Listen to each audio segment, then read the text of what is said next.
বিশ্বাস করি না। এদেশের মানুষ শহীদ প্রেসিডেন্ট জিয়া রহমানের মতো একজন শতাব্দীর শ্রেষ্ঠ রাষ্ট্রনায়ক, একটি শতাব্দীর শ্রেষ্ঠ মানব এই বাংলাদেশে এসেছিলেন।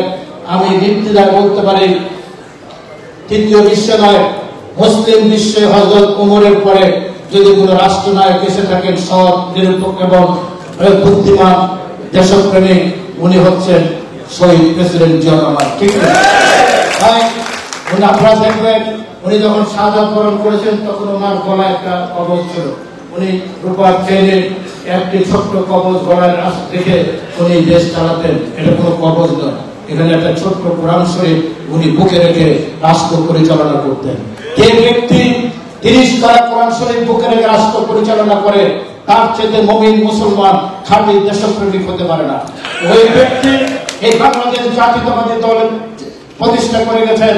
এই দলের প্রতি যত ষড়যন্ত্র করেন, 17 বছর শেখ হাসিনা চেষ্টা করেছেন দলকে ভেঙে বাংলাদেশ থেকে নিশ্চিন্ত করে দিতে। আমরা আমাদের বাবার জানাজা করতে পারি নাই, মায়ের জানাজা করতে পারি নাই, আমরা ব্যবসা বাণিজ্য করতে পারি নাই।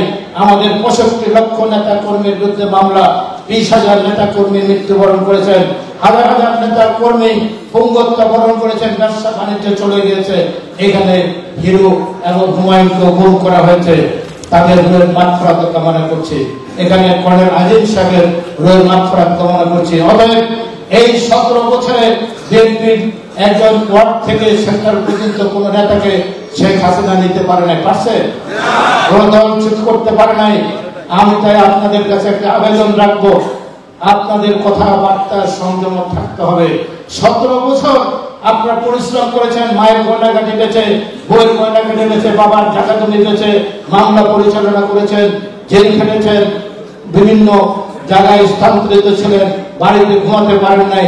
আর কয়েকটি মাস ধৈর্য ধরে আপনাদের জিহ্বাকে সংযম রেখে এবং নিজেদের একটি লোভ লালসাকে সংযম রেখে শহীদ প্রেসিডেন্ট জিয়া রহমানের তলাগল থেকে আবার বাংলাদেশের রাষ্ট্রীয় ক্ষমতা আসার আমরা সুযোগ করে দেব। ঠিক কিনা?